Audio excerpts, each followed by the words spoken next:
ओ घाम लागिरहेछ उता फेरि अँधेरो गरेछ देख्नु भएको छ बादल लागेछ पानी आउला जस्तो गरिरहेछ है।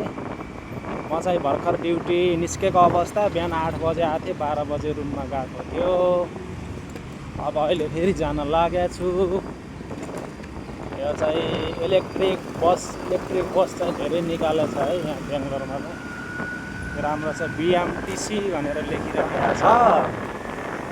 यति राम्रो भ्यूज घाम लागेछ उताखेरि पानीको थोपा पनि परिरहेछ हल्का हल्का। यहाँ माथि चाहिँ मेट्रोको लु हो है यो चाहिँ मेट्रो हिँड्छ यहाँ माथिबाट चाहिँ खल बिएमटिसी बस यहाँको यो सरकारी बस हो होइन।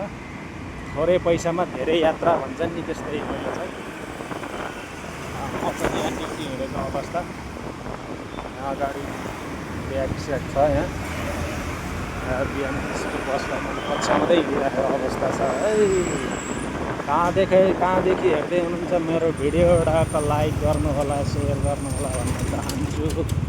मजासँग बिएमटिसी बस आइराखेको छ मजाले। यहाँ चाहिँ फलफुलहरू मजाले बेचिरहेको छ मजा छ होइन। फलफुल फ्रुटहरू बिक्री गरेको छ।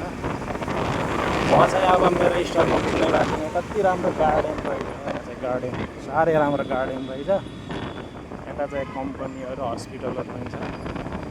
अब म यहाँबाट लेफ्ट साइड जान्छु है त। बिएमटिसी बस पनि हिँडिरहेको अवस्था छ।